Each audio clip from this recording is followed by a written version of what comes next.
Alors on se retrouve comme convenu sur le ring. On reprend nos animations et activités.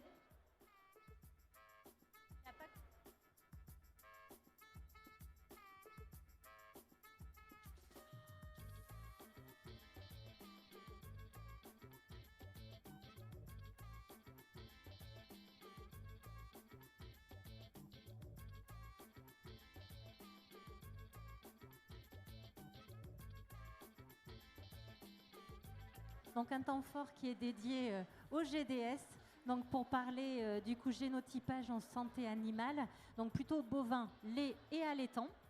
Vous allez aussi parler parasitisme, génotypage en caprin, notamment avec la maladie CAEV.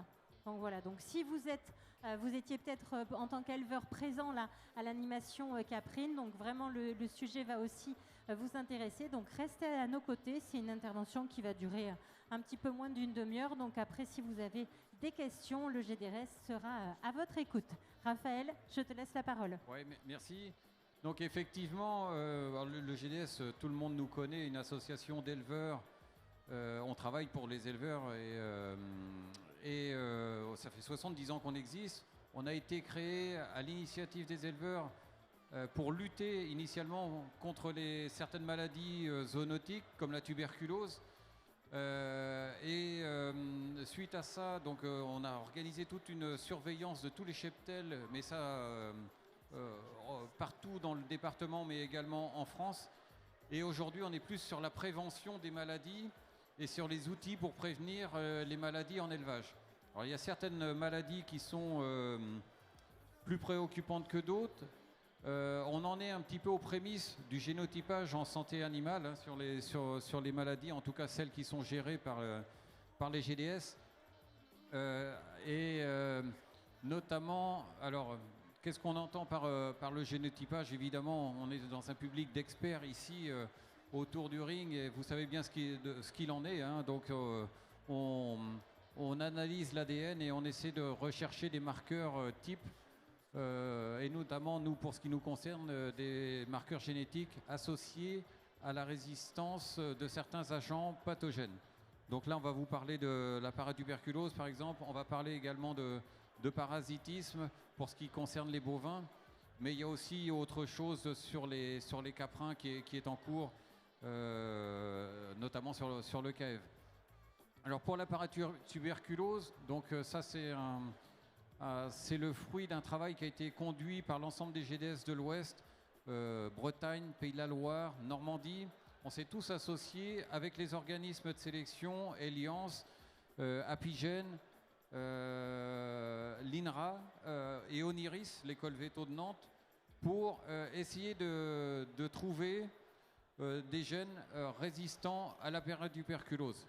Alors pourquoi sur cette maladie-là? Alors cette maladie-là, pour ceux qui ont été confrontés à cette maladie qui touche les bovins mais également les caprins, mais là on va surtout parler des bovins, c'est une maladie assez insidieuse qui est difficile à maîtriser.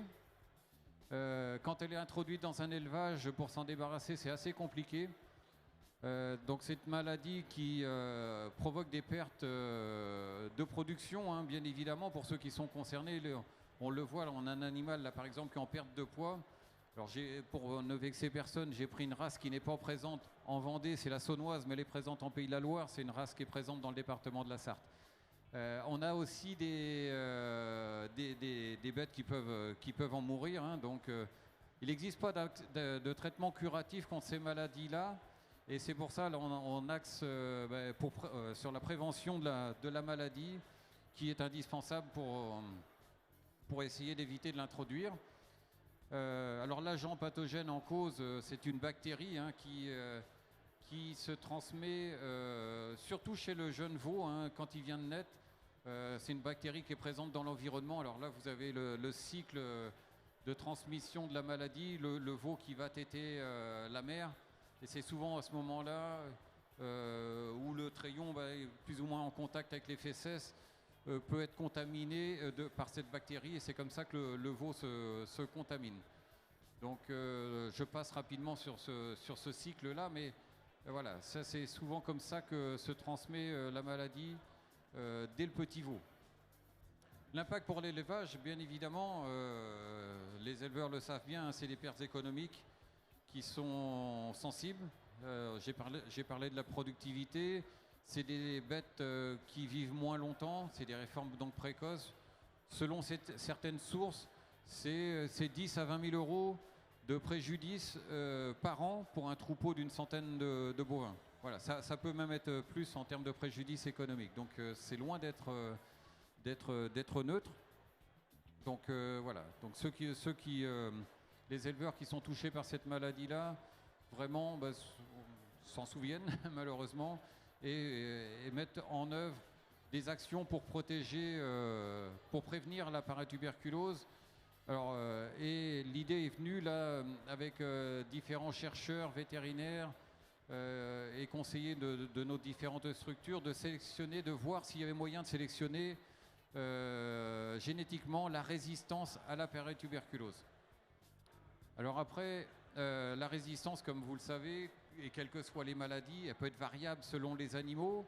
Il y a des animaux qui sont très résistants et on peut avoir à l'inverse des animaux très sensibles. Donc dans les objectifs, c'est aussi dans le coup limiter et bien évidemment la propagation de la maladie, dans les races, dans le troupeau également. Et c'est une mesure, là, la sélection génomique complémentaire aux autres mesures de biosécurité qui existent, sur lesquelles on ne va pas s'étendre là cet après-midi parce que l'objectif là c'est de parler du génotypage, mais il y a des mesures aussi de biosécurité. Ça, la biosécurité, on en parle de plus en plus, c'est prévenir les maladies, l'introduction de maladies dans les élevages, c'est aussi prévenir la circulation de la maladie quand elle est présente dans l'élevage entre les différents ateliers. Voilà, donc ça, la biosécurité, c'est un point important, on en parle beaucoup en volaille et en porc. Un peu moins, même je dirais même beaucoup moins et pas assez en bovin. Et par les temps qui courent, je pense que la biosécurité, il faut qu'on s'y penche de plus en plus. Pour revenir à notre sujet du génotypage de la paratuberculose, d'après l'étude qui a été menée, là, on a une héritabilité qui est certes moyenne, hein, 0,14 à 0,15. On n'est pas sur une héritabilité aussi forte que comme le TB, le TP par exemple, mais c'est équivalent un petit peu à ce qu'on observe pour les cellules somatiques du lait, la résistance aux mammites par exemple, ce qui parle beaucoup aux éleveurs laitiers.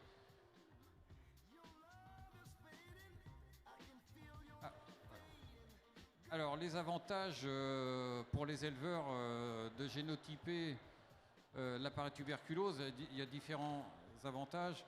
C'est vous pouvez avoir accès à des taureaux désormais. Je pense qu'on a passé différentes slides. Si, ouais, d'accord, j'étais arrivé là. Hop. On a accès désormais à des taureaux résistants dans les catalogues de sélection. Vous pouvez aller voir chez Gène Diffusion par exemple. Les taureaux ont un pictogramme spécifique, R, PTB, PTB comme R comme résistance et PTB comme paratuberculose. Donc vous avez ça sur tous les catalogues. Au moment des plans d'accouplement, vous pouvez vérifier ça. Voilà, c'est un nouveau critère qui est arrivé depuis 2 ans en Primochten et plus récemment en race normande.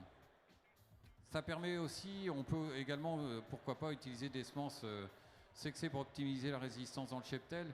Et puis, troisième point, ça permet de mieux valoriser les aspects sanitaires et économiques du troupeau. Ça permet, dans le coup, quand on observe qu'il y a des taureaux résistants à la paratuberculose qui sont proposés dans les accouplements, de faire un choix éclairé pour favoriser la résistance pour les cheptels qui rencontrent ce souci-là, ou en tout cas pour prévenir l'introduction de la maladie à l'avenir. Et puis, ça permet aussi de suivre régulièrement, d'assurer un suivi régulier et du renouvellement des reproducteurs résistants. Toutes les femelles, désormais, peuvent être, pour ceux qui font le génotypage à la ferme, présentent un résultat de génotypage. Et là, dans le coup, ce génotypage qui est assez récent sur ces races, pour les races concernées, il est intégré désormais dans les stratégies globales de sélection. Ça, c'est vraiment une nouveauté depuis ces 2 dernières années, là. Alors pour le moment, le génotypage est disponible pour les races. On a commencé par les Primochten, qui est la race qui a la plus large base de sélection, parce que là aussi, pour faire du génotypage, il faut une base de sélection importante. C'est le cas en Primochten. La deuxième race qui s'est engagée sur cette voie de génotypage, c'est la race normande, alors qui est peut-être moins présente dans notre département et région, plus présente en Normandie et en Bretagne, bien évidemment, mais désormais, le génotypage est abouti sur ces deux races-là. Et vous pouvez retrouver sur tous les catalogues, lors des plans d'accouplement, les catalogues de taureaux, là, on a cette mention avec un pictogramme RPTB pour voir les taureaux résistants, très résistants ou résistants à la paratuberculose, qui peuvent être accouplés sur les femelles, sur les vaches laitières. Alors on n'a pas fini sur la paratuberculose, parce que le génotypage, on pourrait penser que comme il a été fait pour les Primochten et les Normandes, ça vaut pour toutes les races, mais c'est pas aussi simple que ça. Et dans le coup, le projet se poursuit sur 9 autres races, et on commence cette année des collectes de phénotypage. Alors ça consiste à collecter des analyses, des échantillons sur les bovins. Et oui, Karine, tu peux peut-être appuyer, expliquer un petit peu en 2 mots en quoi consiste la collecte des phénotypages. En fait, sur la collecte, on va prendre les résultats d'analyses positives qu'on a en prophylaxie, donc pour les 9 races concernées. Et ensuite, il y aura dans les différents partenaires qui se déplaceront dans les élevages où il y a des animaux positifs pour faire des prélèvements de cartilage et pour ensuite faire le génotypage, en sachant que le projet sur les races allaitantes va s'aider de ce qu'on a pu faire en fait en Primolstein ou en normand. Juste pour revenir en fait sur le génotypage en Primolstein et en normand, les éleveurs donc, qui génotypent ont les résultats de génotypage de leurs bovins, où en fait ils sont classés en 4 catégories. Vous avez des bovins qui sont classés, génotypés, très sensibles vis-à-vis de la paratube, sensibles, standard ou résistants. Donc par exemple, si vous pouvez être par exemple un élevage qui génotype qui n'a pas de clinique paratube, mais un animal par exemple très sensible, s'il n'y a pas une bonne génétique, on vous conseillera plutôt de ne pas mettre à la repro en fait sa Janice ou cette vache, ou si elle a une bonne génétique, peut-être plus faire du croisement. On a des élevages par exemple qui sont en plan paratube parce qu'ils ont eu un cas clinique. On fait des prises de sang pour dépister les animaux porteurs, et on utilise en plus les résultats de génotypage pour affiner au maximum notre stratégie de réduire les effets de la maladie dans les élevages. Oui, merci pour ces précisions. Donc effectivement, les éleveurs laitiers, là, vous ne l'avez peut-être pas vu apparaître, mais c'est un critère supplémentaire de génotypage que vous avez pour toutes les femelles que vous génotypez. Donc ça, n'hésitez pas à bien regarder. Vous avez ce renseignement-là pour ces 2 races-là. Donc oui, voilà. Pour les 9 autres races là, qui vont suivre, donc le projet devrait aboutir.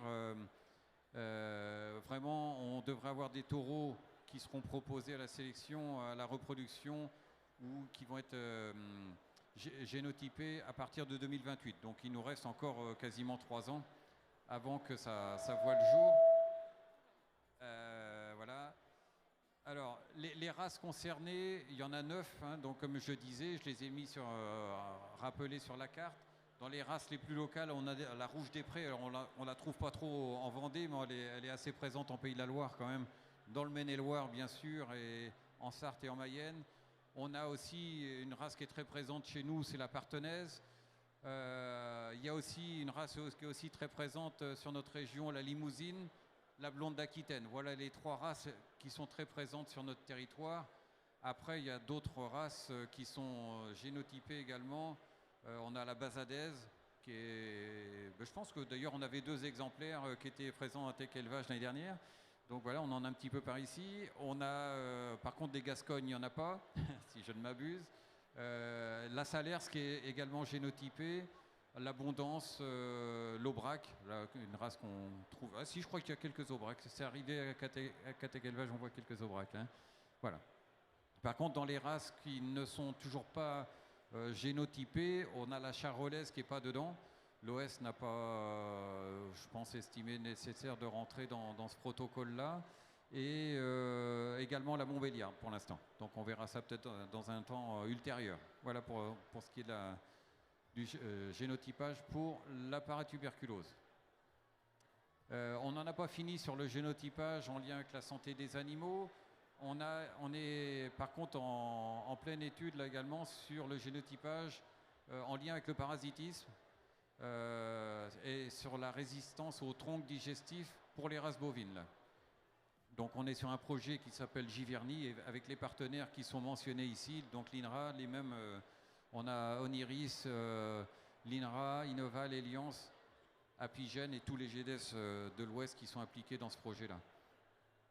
Alors évidemment, les strongles, inutile de dire auprès des éleveurs l'impact que ça représente pour l'élevage sur les performances d'élevage. Hein, c'est des GMQ en moins, c'est des bovins, c'est des productions laitières en moins quand les bovins sont infestés de strongles. C'est de l'impact également pour l'environnement. Alors on est peut-être un petit peu, enfin pour les insectes qui dégradent les bouses dans les champs par exemple, ben voilà, on a eu des impacts par le passé avec certaines matières actives qui duraient longtemps dans l'environnement. Et puis l'impact aussi, c'est pour la santé, en lien avec les humains aussi, on est en phase avec le plan éco-antibio. Donc voilà, juste avant de rentrer plus précisément dans le parasitisme et le génotypage, pour rappel, mais ça tous les éleveurs de la région ont reçu cette sensibilisation au PAC analyse parasitisme, parce que ce que c'est bien pour bien maîtriser son parasitisme, et savoir s'il y a besoin de le gérer particulièrement, et notamment avec certaines molécules, c'est bien d'analyser, savoir si on a de la douve, s'il y a des strongles dans l'élevage. Et c'est en ce moment qu'il faut commander le pack parasitisme auprès du GDS. C'est une action qui se fait en concertation avec le GTV, les vétérinaires, et le conseil départemental, le laboratoire notamment. Donc en deux mots, hein, voilà en quoi c'est le PAC. L'objectif, c'est de traiter quand c'est nécessaire, si toutefois c'est nécessaire, et avec la bonne matière active. Donc voilà.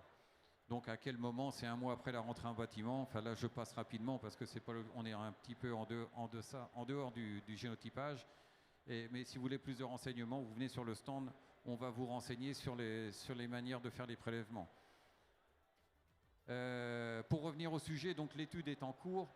Voilà, on est en cours de collecte. Là, la collecte est terminée, hein, je crois, Karine. Oui, la collecte a été faite sur 2 hivers. Donc c'était prélèvement, prise de sang, prélèvement de fesses et prélèvement de salive. Donc là, le recrutement est fini. Ouais.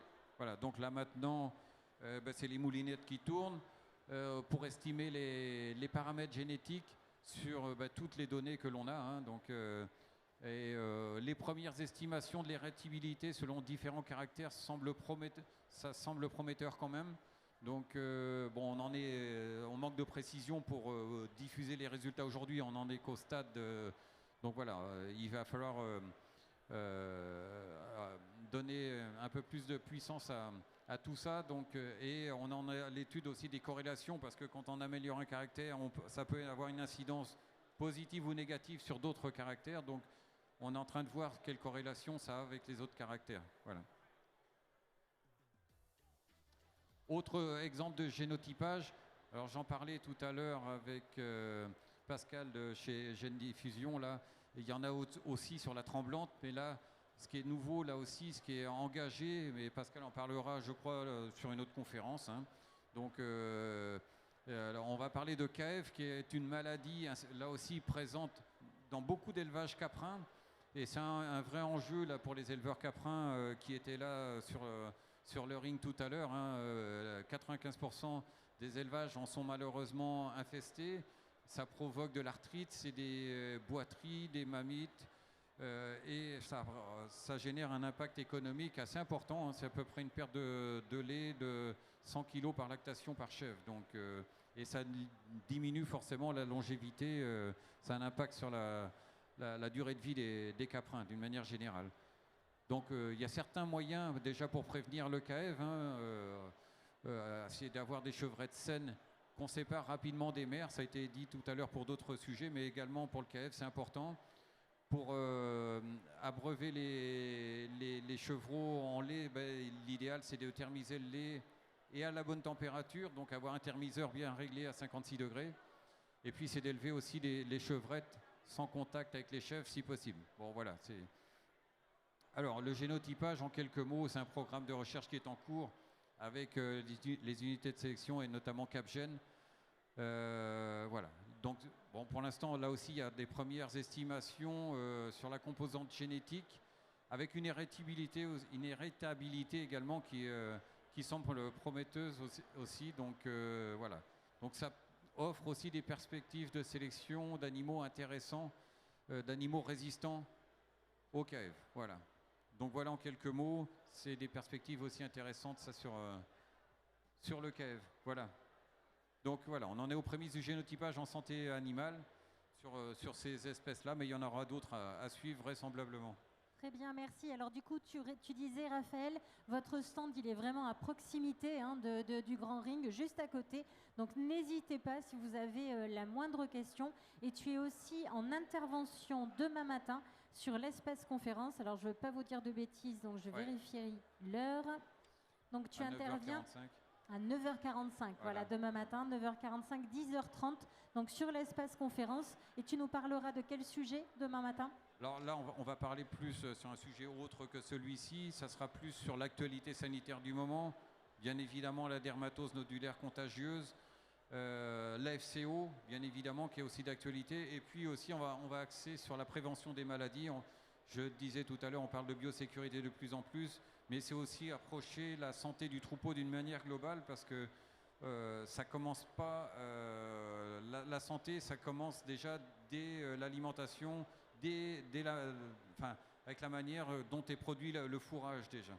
Un sol qui fonctionne bien déjà, c'est un fourrage aussi de qualité.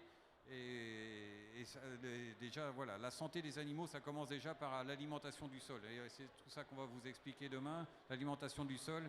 Et en complément de l'alimentation solide, c'est aussi l'alimentation liquide, l'abreuvement en eau.